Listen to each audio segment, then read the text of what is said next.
Bonjour à toutes et bienvenue. Donc aujourd'hui c'est la rentrée officielle, même si vous avez commencé depuis plus d'un mois, avec la leçon inaugurale qui sera prononcée par Guilherme Wisnik, architecte enseignant à la faculté d'architecture et d'urbanisme de l'université de Sao Paulo, avec laquelle on a un partenariat.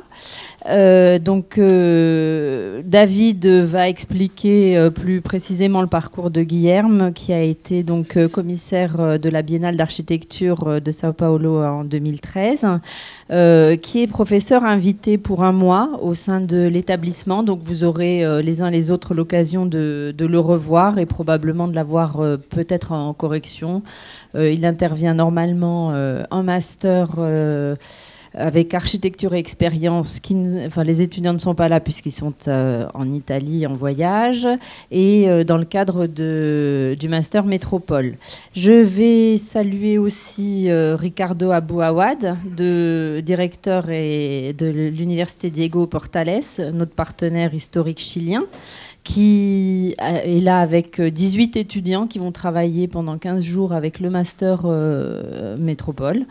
Ricardo donnera une conférence post-inaugurale après-demain, jeudi, donc à la même heure, dans cette salle, à 13h. Et je laisse David présenter tout le programme de Guilherme. Et bonne conférence. Bonjour à tous. Nous avons depuis 2 ans, et très concrètement toute l'année dernière, essayé de travailler au Brésil avec beaucoup d'intérêt et facilité par un échange avec l'école de Mackenzie, qui est une grande école privée de Sao Paulo. Et parallèlement, moi j'ai été invité, comme professeur invité, par la FAU, qui est la grande faculté d'architecture publique de Sao Paulo, à venir 3 fois, je suis allé 3 fois pour faire un certain nombre d'échanges, tous plus passionnants que les uns les autres. Et en réciprocité et en amitié, donc là j'ai rencontré Guilherme Wisnik, qui était très intéressé par venir, et donc il vient là pour 3 semaines. Donc il va donner cette première conférence, un peu une initiation à l'architecture brésilienne. L'architecture brésilienne, en général, les Français, ça se limite beaucoup à Oscar Niemeyer. On va voir dans son tableau, ou Lina Bobardi, au mieux, mais il y a bien des figures tout à fait passionnantes dont Guilherme va nous parler. Et puis ça va être complété par deux autres conférences, une à la Cité de l'Architecture à 19h, qui est plus sur la question de l'espace public et de la ville. Et donc ça, c'est à la Cité de l'Architecture, dans le petit auditorium d'entrée, où vous êtes largement invités. Et une troisième qui aura lieu le lendemain, dans le cadre de l'inauguration de l'exposition qu'on a remontée en bas sur Sao Paulo, qui est le résultat des travaux qui ont été faits par les étudiants du master qui sont allés, pour certains 2 fois, pour certains 1 fois, à Sao Paulo, qu'on a appelé des enquêtes mégapolitaines. Et puis, il y a 6 diplômes qui les ont accompagnés. Et donc, on va remonter ça dans le pavillon du Brésil, d'ailleurs, dans le hall de Le Corbusier. Je suis désolé pour le maître, je ne sais pas ce que ça peut donner, parce que le hall, à lui tout seul, évidemment, raconte une histoire. Et Guilherme va accompagner cette inauguration par une autre conférence sur Sao Paulo, et qu'il a intitulé « La cartographie impossible ». Donc voilà, vous êtes tous évidemment invités à suivre cette très bonne initiation au Brésil, vu l'expérience. Guilherme, donc, il a été architecte, il a travaillé avec Paulo Mendes da Roca, dont on va parler tout à l'heure, qui est un extraordinaire monsieur. Moi, j'ai eu la chance de le rencontrer grâce à lui. C'est un personnage tout à fait attachant, et qui a une œuvre considérable. Et effectivement, il est aussi historien d'architecture, et il s'intéresse aussi aux questions urbaines dans le cadre de ses enseignements à la FAU notamment. Voilà, bon, on l'accueille très volontiers, et je te laisse la parole. Donc il va parler en français, il est à Paris depuis 2 jours. Les Brésiliens sont extrêmement Europe orientés, et notamment dans les questions d'architecture urbaine, et ça depuis depuis mai 68, depuis la dictature des généraux brésiliens, puisqu'un certain nombre d'entre eux sont venus ici. Et donc, il y a encore des tas de gens qui sont très intéressés, qui connaissent très bien la France, la culture française. Et donc, même si tu n'es pas beaucoup resté en France, il parle le français, mais il va quand même lire le texte en français, et puis éventuellement avec des breaks en anglais, parce que c'est bon pour tout le monde aussi. Et on n'est pas sectaire. Voilà, merci. Merci David. Alors, pour moi, c'est un plaisir d'être maintenant ici avec vous et d'avoir la chance de discuter l'architecture brésilienne à Paris, à Marne-la-Vallée. Et je commence par remercier beaucoup à David Mangeant et à Amina Selali pour m'avoir invité gentiment de venir ici. Eh bien, tu vois, je vais essayer de le parler en français. C'est pas exactement facile. C'est pour ça que j'ai un texte. On va voir. Si je suis comme ça, c'est possible de me voir. Merci. Alors, comme tu peux voir, je vais faire 3 différentes conférences ici avec 3 différents sujets. Cette conférence ici, c'est la première et le sujet, c'est le plus introductoire, comme une introduction à l'architecture brésilienne. Et c'est pour ça que j'ai choisi surtout de parler sur l'œuvre d'Oscar Niemeyer, parce que c'est exactement ce qui est le symbole de la modernité brésilienne. C'est lui ou c'est son architecture qui a créé pour la première fois une image de ce qui était la modernité au sud, une modernité légère, une modernité tropicale. On peut discuter après, qu'est-ce que c'est ça, si ça c'est vrai ou non.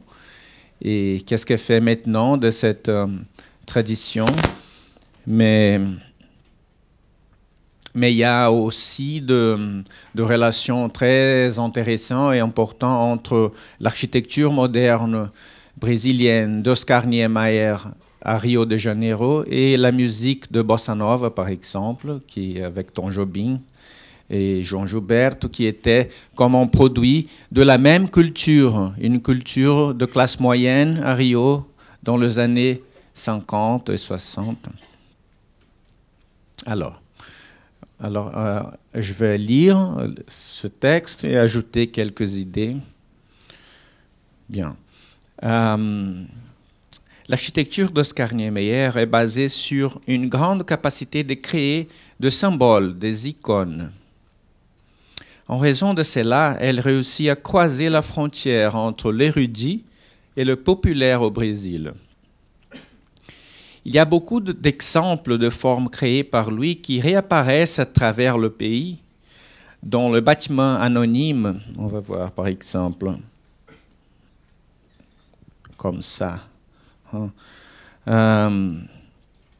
Dans le bâtiment anonyme, aussi bien que dans des timbres postales ou des logotypes, ou bien aussi dessiné derrière le camion à l'autoroute. C'est possible de voir la colonne du Palais de l'Aube comme ça.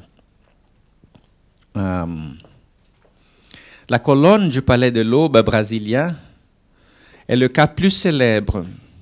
C'est une colonne qui est devenue un symbole d'architecture vernaculaire moderne. Je ne suis pas sûr si cette expression vernaculaire moderne fait du sens exact. Oui, merci. C'est un populaire moderne, un moderne qui est devenu populaire. L'importance des œuvres de Niemeyer dans le panorama de l'histoire de l'architecture au XXe siècle est fortement liée à son haut degré de liberté et d'imagination, de qualités qui lui ont permis d'occuper une place de premier plan au milieu de restrictions formelles propres du fonctionnalisme moderne en Europe. Dans le cas brésilien, spécialement dans le cas de Niemeyer, l'originalité de cette inventivité formelle est apparue associée à l'informalité et à une sorte d'amateurisme propre du milieu social d'où elles ont surgi, la classe moyenne carioca. Carioca, ça veut dire ce qui est né à Rio de Janeiro, des années 1940 et 50. C'est-à-dire, elle a paru associée à ce que le compositeur Tom Jobim a appelé d'une civilisation de la plage, à ce qui a engendré aussi la bossa nova en musique. En faisant le bilan de l'importance historique de Niemeyer, l'historien de l'architecture Kenneth Frampton a observé que pour quelqu'un comme lui, éduqué en Angleterre au début des années 50, le Brésil semblait une utopie hédonistique, un modèle pour un mode de vie entièrement autre, dans le mot de Frampton.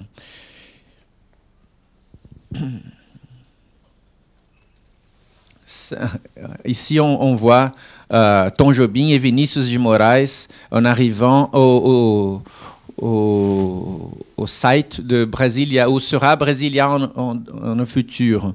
Il était comme une savane tropicale, le cerrado, on dit en portugais, et les deux compositeurs, le musicien et le poète, on était là-bas pour faire la symphonie de l'aube qui sera jouée à l'inauguration de la ville quelques ans après.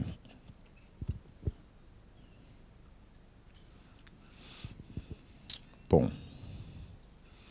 Je parlais de Frampton et de son phrase que le Brésil semblait une utopie hédonistique, un modèle pour un mode de vie entièrement autre. Une phrase qui rappelle d'autres déjà énoncées antérieurement pour Rainer Banham, par exemple, en soutenant que l'architecture brésilienne de l'édifice du ministère de l'Éducation et de la Santé au palais de Brasilia, alors pour 30 ans, des années 30 aux années 60, avait représenté la grande envie du monde. Ça sont le mot de Banham.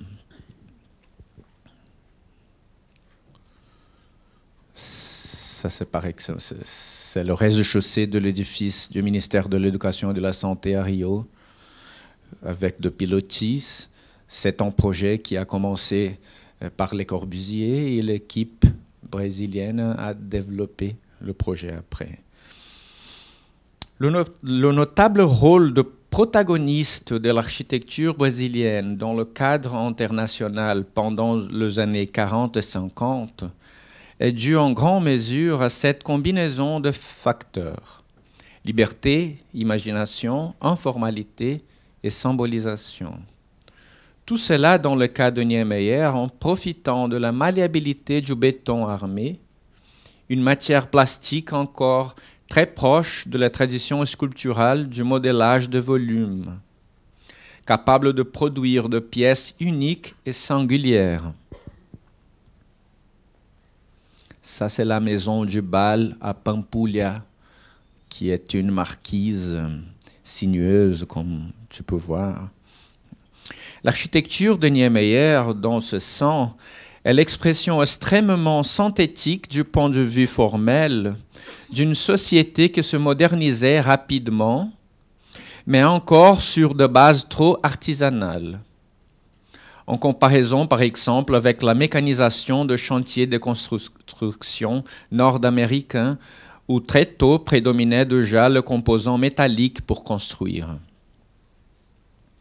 D'une certaine façon, l'originalité du trait libre de Niemeyer représente l'existence de cette ligne d'échappée par rapport à la logique la plus standardisée de l'architecture de pays développés de l'hémisphère nord. Une ligne d'échappée qui ne pourrait avoir que la forme sinueuse.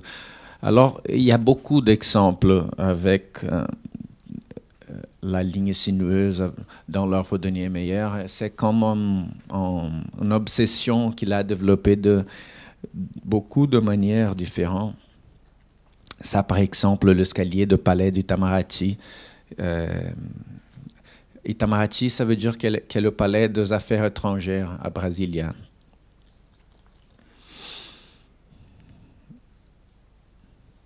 Juste après avoir fini ses études à l'École nationale de beaux-arts, Oscar Niemeyer a demandé un emploi dans le bureau de Lúcio Costa en 1934. Cependant, après sa récente conversion à l'architecture moderne, Costa avait décidé de n'accepter plus les demandes de projets de style historique, comme le style néoclassique par exemple, en restant sans travail pendant quelques ans. Lúcio Costa, c'est le premier architecte moderne au Brésil. On avait avant Gregory Warchavchik, qui était un Russe, qui a immigré au Brésil, mais à São Paulo. Warchavchik qui a fait quelques maisons modernes à 27, 28, 29. Mais Lúcio Costa était à Rio, qui était la capitale du pays, qui bien sûr était plus important. Et à Rio, Costa était le directeur de l'École nationale de beaux-arts. Et à ce moment-là, en 1930, il a changé ses idées. Il était néoclassique et éclectique et aussi néocolonial, qui était une architecture orientée vers le passé du pays, l'architecture coloniale portugaise au Brésil, en cherchant un style national. Mais en 1930, il a changé d'idée. Il a décidé d'être moderne. Il a aussi remplacé le professeur à l'école pour professeur moderne en peinture, en sculpture et en architecture. Et c'est à ce moment-là qu'il était, mais à son bureau, personne voulait le demander de projet moderne au Brésil à ce moment-là. C'est pour ça qu'il appelle cette période de période de chômage. Il dit en français, chômage. Il a passé presque 4 ans sans travail. J'imagine que la famille avait d'argent parce qu'il a décidé de ne pas faire projet en style historique. Et bon, je retourne au texte.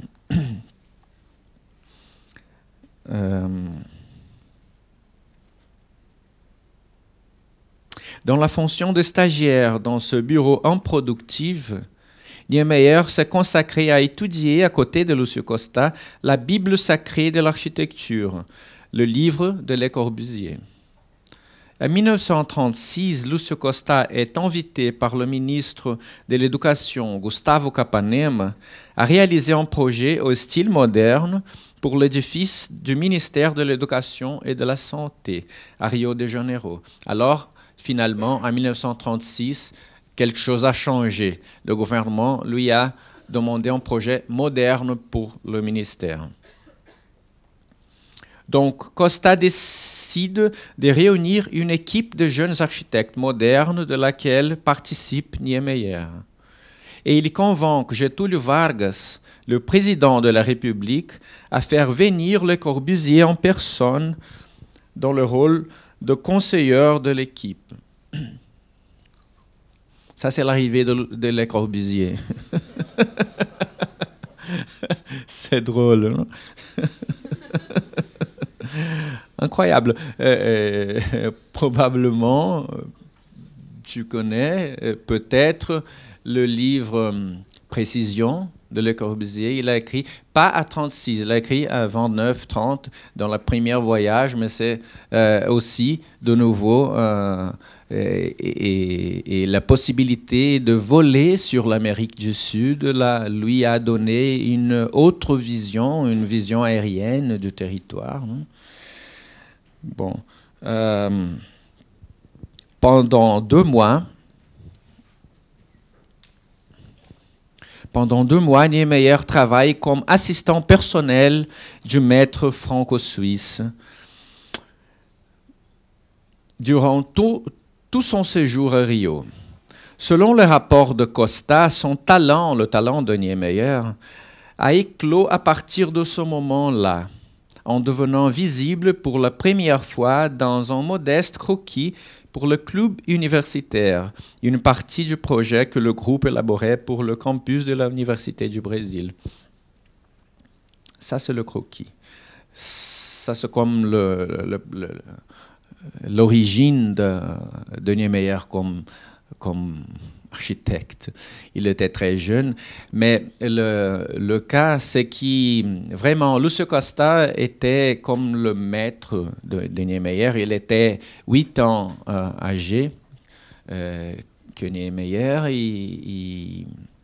Mais il dit beaucoup de fois, il y a des écrits de Lúcio Costa qu'il dit c'est incroyable parce que avant de la venue de Le Corbusier, Niemeyer était comme je ne voyais pas à lui un architecte. Et quelque chose a passé pendant 2 mois comme assistant de Le Corbusier. Quelque chose a passé qu'il a. C'est drôle parce que Lúcio Costa était, comment dire en français, la personne qui ne croit pas à Dieu. Athée, oui, il était athée, mais parlant de ça, il disait, ça était un miracle qui a passé. C'est drôle.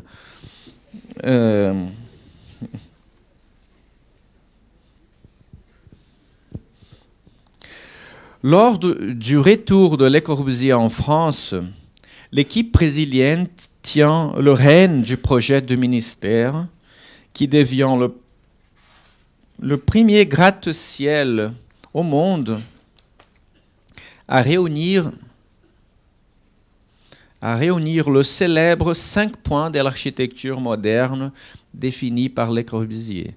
Alors ici, de nouveau, c'est le rez-de-chaussée. Ici, c'est le pan de verre de la façade sud. Vous savez bien qui est à l'hémisphère sud. La façade sud, c'est la façade comme la nord ici, qui n'a pas de soleil très fort. Alors, c'est possible de faire un pan de verre. Il y a aussi des jardins de Bourle-Marx dans le bâtiment plus bas. Et l'autre façade, la façade nord, qui a de brise-soleil qui protège le bâtiment du soleil.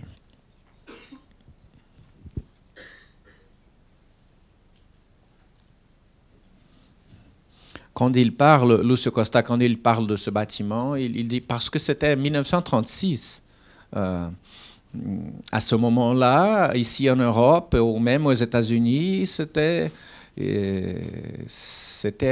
presque interdit de faire choses comme ça pour la guerre, pour la crise économique. Et c'est pour ça qu'il était au Brésil le premier lieu où ça, c'était possible de bâtir. Et Lúcio Costa, il dit, aujourd'hui, quand on voit ces choses, ce type de bâtiment, on dit, c'est les édifices américains. Mais non, du nord des États-Unis. Mais non, il est apparu première fois au Brésil. Alors, l'architecture de Niemeyer commence à attirer l'attention du monde en 1939, à l'exposition universelle de New York. En gagnant la première bataille contre les architectes académiques à l'égard du projet pour l'édifice du ministère en 1936, les architectes modernes brésiliens ont réussi à associer leur modernité esthétique au programme de modernisation du gouvernement de Getúlio Vargas, dont le nom officiel était le Tas Nouveau. Alors, le Tas Nouveau, on pense que le Tas Nouveau doit bâtir des édifices modernes. Ainsi, pour l'exposition de 1939 à New York, ce sont les architectes modernes Lúcio Costa et Oscar Niemeyer qui sont chargés de projeter le pavillon brésilien.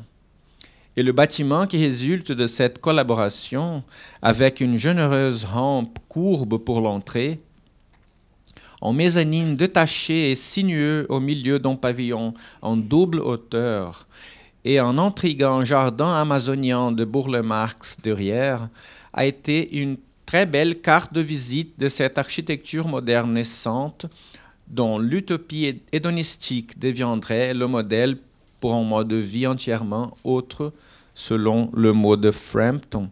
Ici, on voit, c'est l'entrée de bâtiment, mais aussi dedans, avec de mezzanines courbes et à double hauteur. C'était à 1939 et Ça ressemble beaucoup au pavillon de la Biennale à São Paulo, dans le parc d'Ibirapuera, par exemple. Et alors, il était à l'origine de cette architecture. Et au fond, le jardin amazonien de Burle-Marx, qui complète l'ensemble du bâtiment. Cet pavillon à 39 à New York, c'était très fort. Et beaucoup de gens ont aimé, surtout le pavillon brésilien et le pavillon finlandais, on dit, d'Alvara Alto. Alors,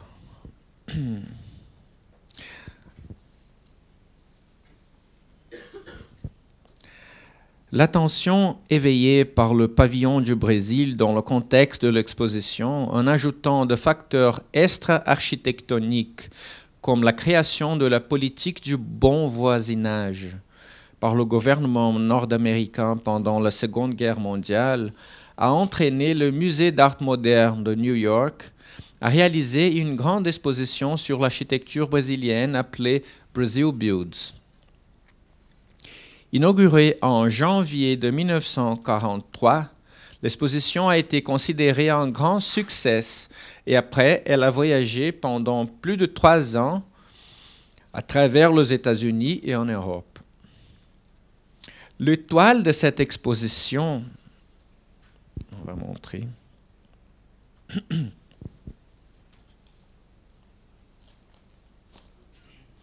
L'étoile de cette exposition, en outre l'édifice du ministère, était l'ensemble de la Pampulha à Belo Horizonte, qui était presque finalisé à ce moment-là. Si dans le projet du ministère, Niemeyer avait participé d'une création collective sous la supervision du maître Le Corbusier au début, pour ce projet de Pampulha, par contre, Oscar a travaillé seul, en créant un étonnant ensemble de bâtiments qui est considéré sa première œuvre vraiment d'auteur. Ça, c'est en dessin de l'ensemble. Il y a un lac artificiel et le bâtiment autour. Ça, c'est la marquise de la maison du bal. Le programme est un ensemble de bâtiments pour la classe, pour la élite locale. Non? La maison du bal, un casino, et un yacht club, un club nautique, c'est ça, le club nautique, et une chapelle. Ça, c'est le casino.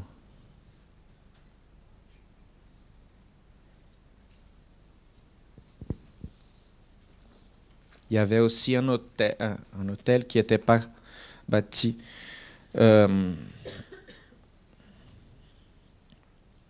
Demandé par Juscelino Kubitschek, qui était le maire de la ville de Belo Horizonte à ce moment, l'ensemble de la Pampulha a été envisagé comme un nouveau centre de loisirs pour l'élite locale, en disposant d'un casino, d'une maison de bal, d'un restaurant, d'un club nautique, d'un hôtel pas construit et d'une chapelle. Cette chapelle, l'église de Saint-François d'Assise, attire spécialement l'attention à cause de sa légèreté et de son originalité. En profitant de la potentialité plastique du béton armé, Niemeyer a créé un édifice formé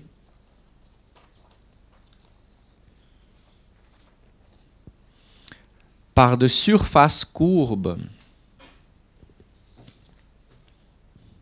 qui semblent appuyées l'une sur l'autre, sans dalles de couverture et pas de pilotis. Ce sont de voûtes paraboliques semblables à celles de hangars industriels, mais qui s'associent dans l'ensemble, ce qui crée à la fin un rythme mouvant.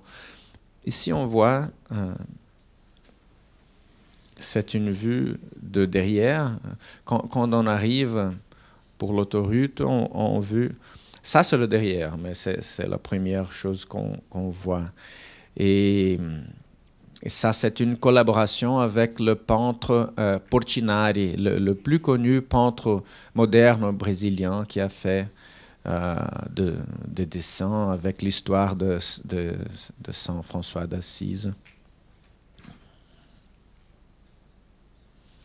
Ça, c'est la relation avec les hangars industriels et le voûte. Et les dessins avec le mezzanine et l'escalier. Alors,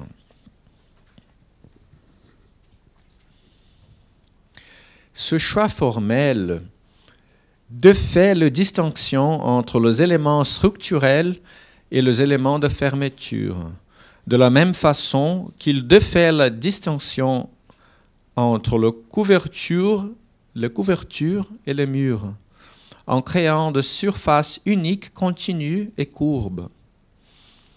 En faisant des commentaires à propos de la nouveauté présentée par l'église de la Pampulha, le poète et calculateur Joaquim Cardoso, celui qui a calculé cette œuvre, il était poète aussi, a observé que Niemeyer était en train d'inaugurer un nouveau rythme pour l'architecture brésilienne et mondiale en disposant de tissus en béton, dont la légèreté était semblable à celle des enveloppes de ballons.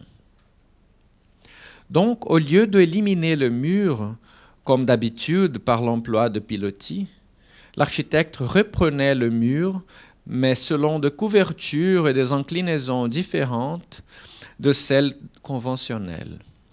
C'est-à-dire que ce tissu de béton inauguré par l'église de la Pampulha ne surgissait plus subordonné au verticalisme de la tradition classique et de la géométrie euclidienne.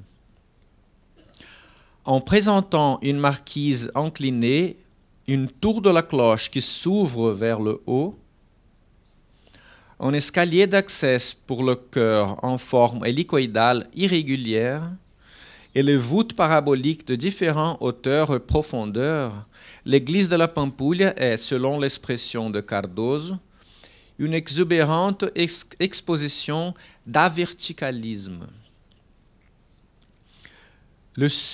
On va voir.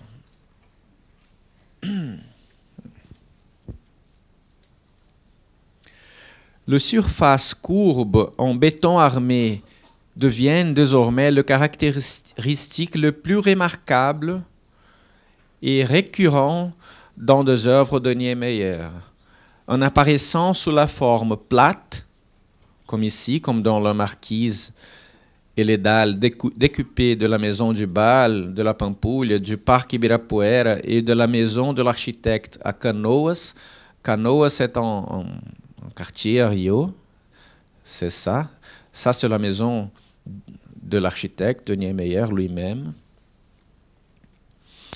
Alors, de nouveau, les surfaces courbes en béton armé deviennent désormais le caractéristique le plus remarquable et récurrent des œuvres de Niemeyer en apparaissant sous la forme plate, comme ici, aussi bien que sous la forme volumétrique,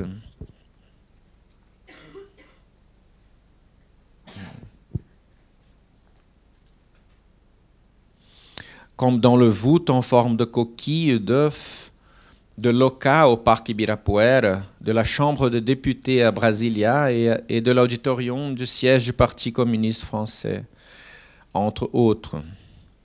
Elles apparaissent aussi sous la forme du modélage de solides géométriques,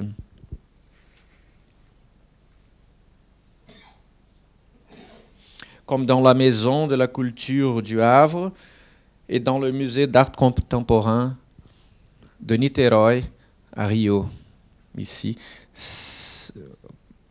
Quand il a fait ce projet, il avait presque 85 années, quelque chose comme ça.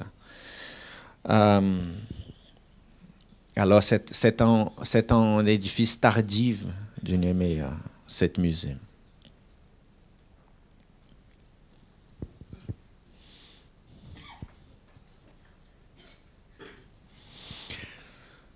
Un autre trait notable dans l'architecture de Niemeyer est la délicatesse de l'échelle. pas par hasard, beaucoup de ces chefs d'œuvre sont de petite taille. Par exemple, l'église de la Pampulha et la maison du Bal, aussi bien que la petite église de Fátima à Brasilia, la maison à Canoas et beaucoup d'autres.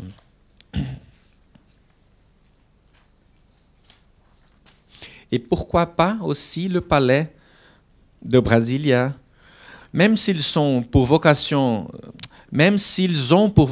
d'être monumentaux, ils sont vraiment de délicats joyaux en comparaison avec l'échelle et l'expressivité de matières de palais comme ceux de Chandigarh en Inde, projetés par Le Corbusier, ou ceux de Dhaka au Bangladesh, dessinés par Louis Kahn.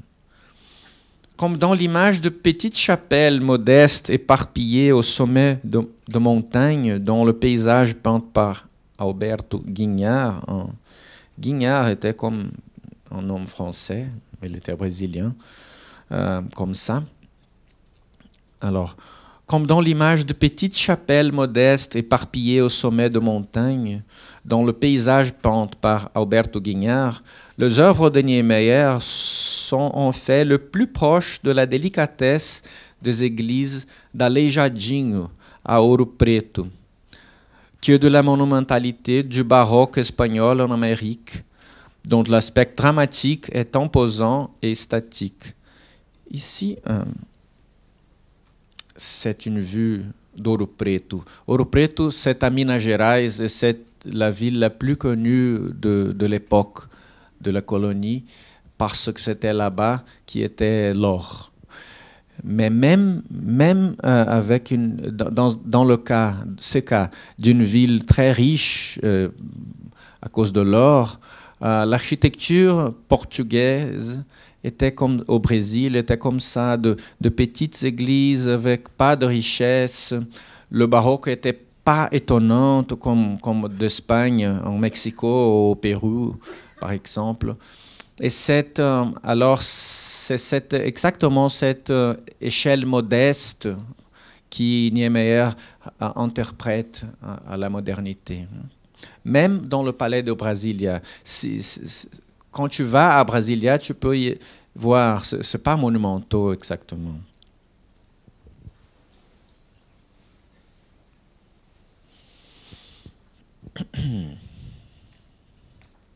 C'est drôle parce que à ce moment-là, Niemeyer à Brasilia, la construction de la ville, il était 50 ans, mais il était à moitié de sa vie. Il y avait beaucoup de temps après. En 1956, Juscelino Kubitschek, déjà comme président de la République, décide de rééditer la collaboration avec Niemeyer, qui a commencé par la Pampulha, mais maintenant à une échelle plus ambitieuse, pour créer Brasilia, la nouvelle capitale du pays. Un peu avant, entre 1954 et 1955, l'architecte avait fait un projet surprenant pour le musée d'art moderne de Caracas en Venezuela, qui n'était pas construit. C'est ça, la maquette. À ce moment-là, à 1954, il était comme un nouveau chemin dans son œuvre. Malheureusement, pas construit. Mais à cette époque-là, cependant, il avait été durement critiqué par des architectes et des théoriciens étrangers, comme le designer suisse Max Bill, qui a associé la forme libre de son architecture au décorativisme et à la barbarie.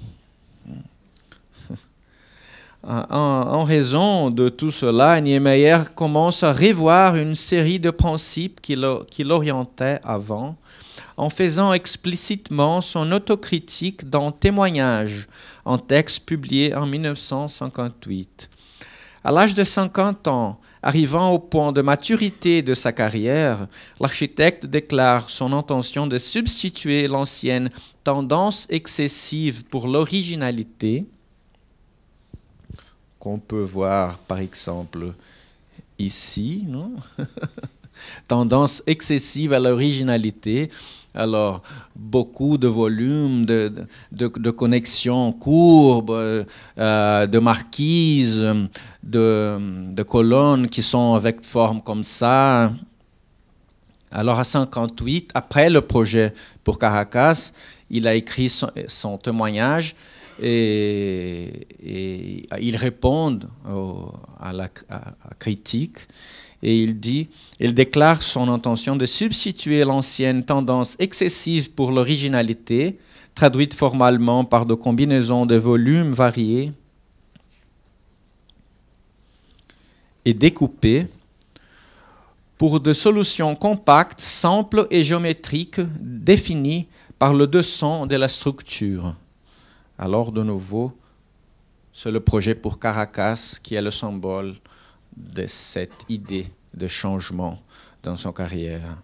Le projet du musée de Caracas est un bon exemple, une pyramide invertie appuyée sur le sommet d'un rocher.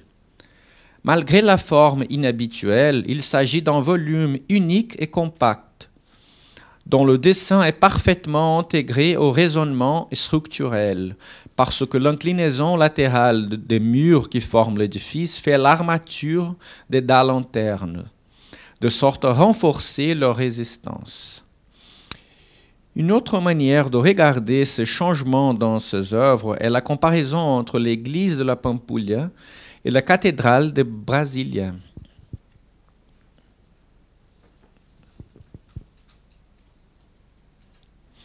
Car si dans la première œuvre à Pampulha, c'était l'articulation entre deux éléments divers pour la composition qui dirigeait la construction, dans la deuxième, ici à Brasilia, la construction se résume à la forme d'un profil structural courbe rotatif, informant un plan circulaire parfait.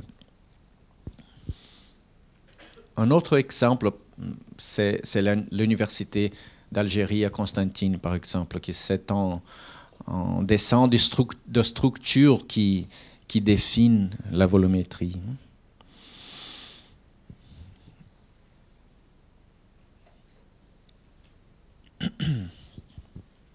Alors, cette révision critique de Niemeyer au final des années 50, traduite dans ses œuvres, est largement reconnue par Vila-Nova Artigas à São Paulo comme un chemin plein de promesses vers le futur. Originaire de l'école polytechnique, le cours d'architecture à São Paulo a été toujours marqué par un trait plus technicien, qui se reflète dans la pratique professionnelle. Ainsi, l'affirmation tectonique de grandes structures qui renforcent la dimension poétique du poids, par opposition à la légèreté aérienne carioca, est une marque importante de ce que l'on appelle l'architecture pauliste. Paulista, ça veut dire qui est né à São Paulo. C'est une architecture qui naît avec une orientation idéologique très claire, le matérialisme dialectique, et qui s'affirme en présentant un caractère un peu négatif pendant les années dures du régime militaire au Brésil. Négatif, je veux dire en termes de négativité en art, comme le dadaïsme ou le surréalisme sont négatifs par rapport au constructivisme. Alors, je veux dire que l'architecture à São Paulo était négative en relation au moment du pays qui était la dictature militaire et aussi à cette image de légèreté du Brésil qui était connue hors du Brésil comme brésilien, mais l'architecture à São Paulo n'est pas comme ça. Ici, on voit un club à São Paulo, dessiné par Artigas, par exemple. Tu peux voir, c'est exactement le dessin de la structure qui définit le volume. Et la structure est lourde. Alors, il cherche plus le poids, l'aspect lourd, la possibilité d'une relation poétique avec une ville comme São Paulo qui n'a pas de beauté naturelle et qui... aussi de Artigas. Artigas est le maître de l'école à São Paulo. Non? Il a projeté, par exemple, le bâtiment de la faculté de l'architecture à São Paulo, qui est bien connu, mais toujours avec la structure en béton armé et est très proche des ingénieurs. Alors, Artigas était un architecte ingénieur. Le cours d'architecture à São Paulo était dans le cours de ponts et chaussées de la Polytechnique. Et quand on voit le bâtiment dessiné par lui, on peut voir exactement la relation de force, la gravité, ceux qui participent.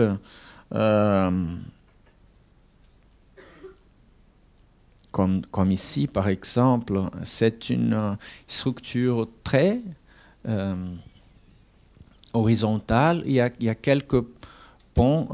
Il a supprimé la colonne, par exemple. Il a fait seulement une pièce qui prépare le contact avec, comment dire, fondation, avec le fondation. Aussi, Lina Bobardi, c'est le MASP, le musée d'art de São Paulo, et ces photos étaient pendant la construction. C'est ici, on voit aussi tout le temps à São Paulo, le protagonisme de la structure est évident.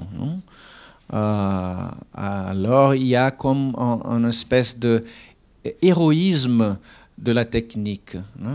La technique est capable de bâtir des choses difficiles de croire. Ici, par exemple, ce 100 mètres de vide. Et aussi, il y a une vue de la ville très belle ici en bas. Mais la grandeur de la structure permet de voir comment les choses, si ça marche ou si ça ne marche pas, comment la structure, c'est complexe ici. C'est un système, un portique, on dit. Et des dalles tout en béton armé. Et ça, c'est le musée brésilien de la sculpture de Paulo Mendes da Rocha. Paulo Mendes da Rocha, j'imagine, qui est un peu connu. Paulo a gagné le Pritzker Prize et maintenant, il a gagné beaucoup de prix, tout le prix possible. Est-ce que tu as vu le prix de Japon, le prix de Royal British Academy Ah bon.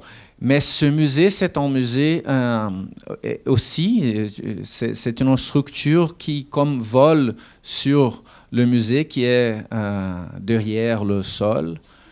Mais c'est aussi comme un symbole de la technique d'une ville. São Paulo a été la ville qui s'est développée par l'industrie, différemment de Rio qui était la capitale avant, avec le roi portugais qui était là.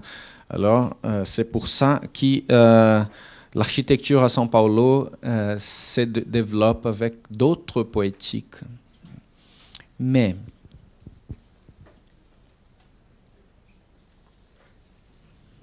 cependant, il est vrai que ce n'est pas possible de vérifier en pratique ces changements de langage dans l'œuvre de Niemeyer comme une orientation définitive dans son carrière. Même déjà à Brasilia et aussi dans beaucoup d'autres projets postérieurs, la forme plastique de la construction ne résulte pas toujours du dessin de la structure, comme on pourrait supposer d'après son autocritique dans Témoignage. C'est le cas, par exemple, du Palais de l'Aube, du Palais du Planalto et du Suprême Tribunal fédéral à Brasilia, dont les élégants colonnettes extérieures qui donnent le caractère plastique aux édifices ont une fonction structurale presque inexistante, tandis que les vrais appuis sont cachés à l'intérieur des édifices. Ici, par exemple, ces colonnes n'ont pas de fonction structurelle, sont seulement comme de références classiques. Aussi, ici. Alors, l'idée, c'est que son autocritique, l'idée de faire une architecture pas excessivement avec la liberté et tout ça, pour une architecture de dessin de la structure, était un peu faux. Ce n'était pas vrai.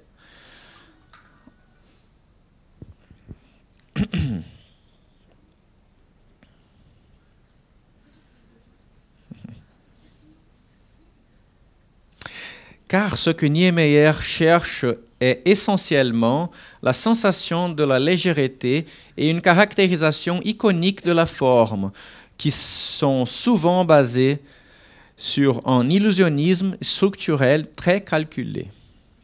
Dans ce cas, selon l'observation de l'ingénieur Joaquim Cardoso, de nouveau, il n'est pas toujours possible d'arriver à une adaptation parfaite entre l'esthétique des architectes et la statique des ingénieurs. Oscar Niemeyer était une personnalité singulière. D'une part, il a été membre de ce que l'on appelait le club des malins, ou des canailles, où se mélangeaient les atmosphères bohèmes et de playboy de l'élite de Rio des années 40 et 50. D'autre part, toujours militant communiste, il est devenu ami de figures comme Fidel Castro. Donc sa figure publique surgit de cette division entre l'ambiance détendue et la dolce vita, ou la douceur de vivre carioca, et l'engagement politico-idéologique de la gauche internationale. C'est possible de comprendre qu'est-ce que je veux dire.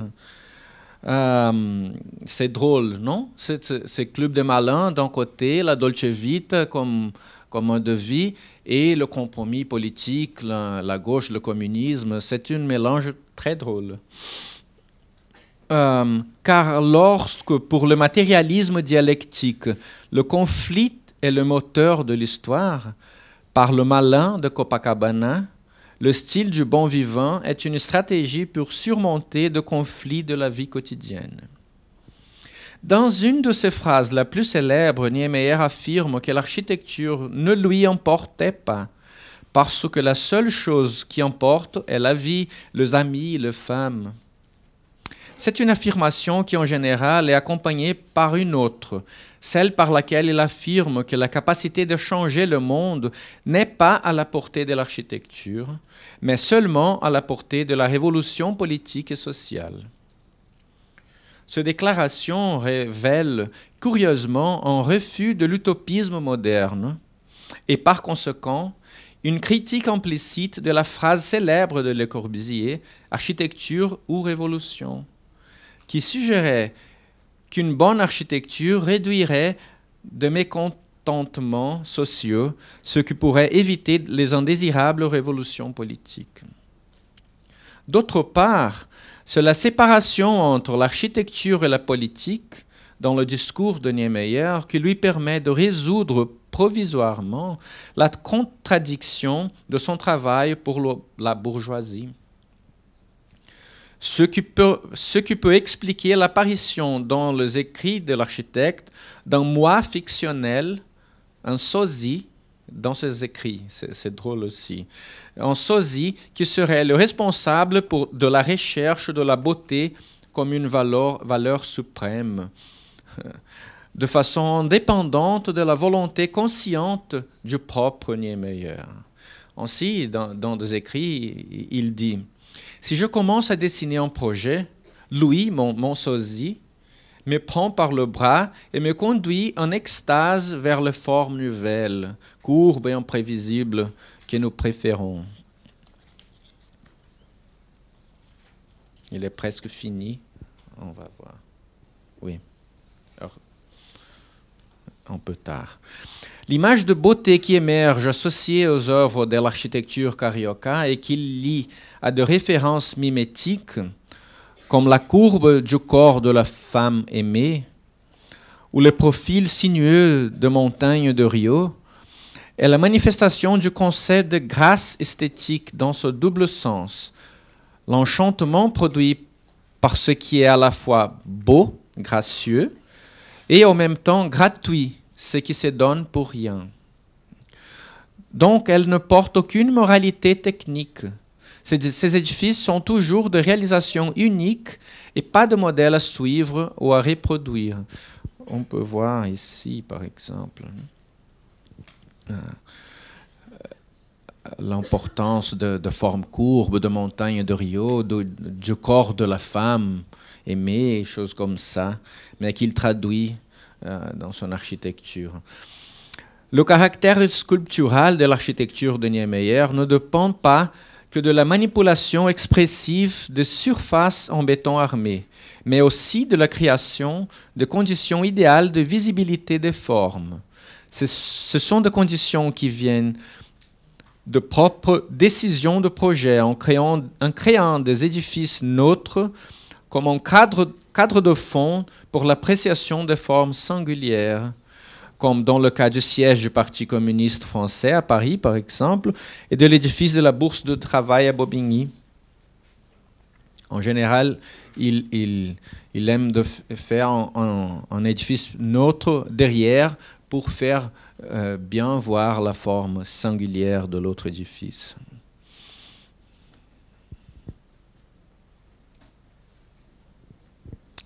Conclusion. À Brasilia, cette ville construite au milieu de vastes zones d'une savane tropicale, l'architecture de Niemeyer est dessinée par rapport au plan infini de l'horizon. La ligne de l'horizon est dans ce cas le soutien du dessin et donc une toile de fond pour l'image. C'est-à-dire le palais de Brasilia ne sont pas de formes autonomes que l'on pourrait implanter indifféremment dans n'importe quel contexte. Ils dépendent de cette ligne horizontale qui semble être attachée à leur contour. On peut voir bien. Beaucoup et dans le dessin, dans le croquis, il est très important tout le temps, cette ligne. Sans la ligne, ça ne marche pas, ça n'existe. Aussi, quand on voit l'horizon infini de Brasilia, il n'a pas de montagne. C'est pour ça que se forme très singulier, s'affirme si fortement.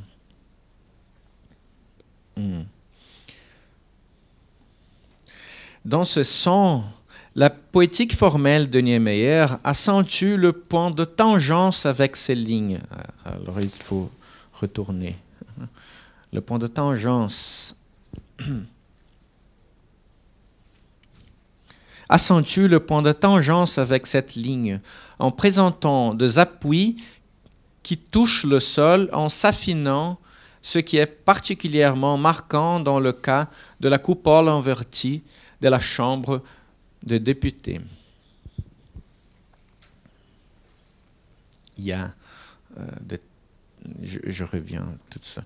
Il y a une très belle photo de Marcel Gauthéreau. Marcel Gauthéreau, photographe français. En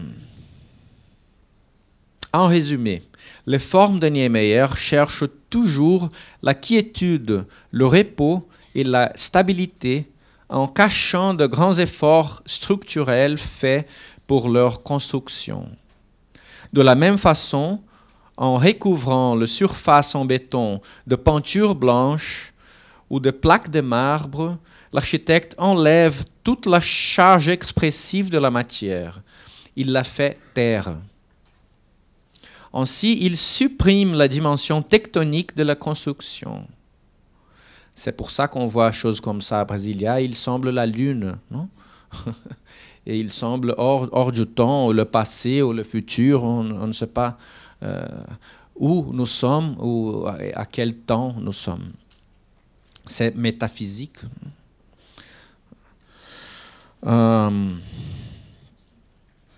Il supprime la dimension tectonique de la construction.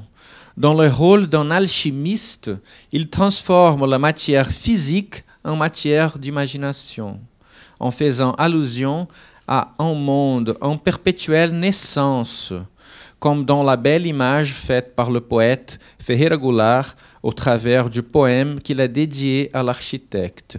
Je vais finir avec en partie de ce poème, mais avant, on va voir aussi quelques images. Aussi, par exemple, c'est l'intérieur de la Oca, un édifice que c'est une coquille au parc Ibirapuera. Et dedans, on voit quelque chose comme ça, comme le plan infini, mais pas d'horizon, c'est le contraire.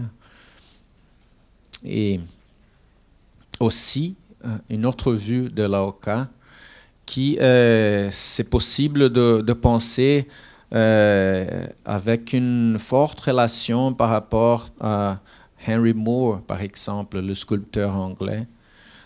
Ces formes internes et externes qui on voit un dedans l'autre. Henry Moore est un sculpteur qui Niemeyer aimait. Et on peut exactement voir l'influence aussi comme ça, comme un être qui vient de naître et naître de la terre et qui se sépare complètement de la terre. Pour finir, une photo d'Algérie, la grande structure et le poème de Ferreira Goulart, une partie du poème où il dit ça.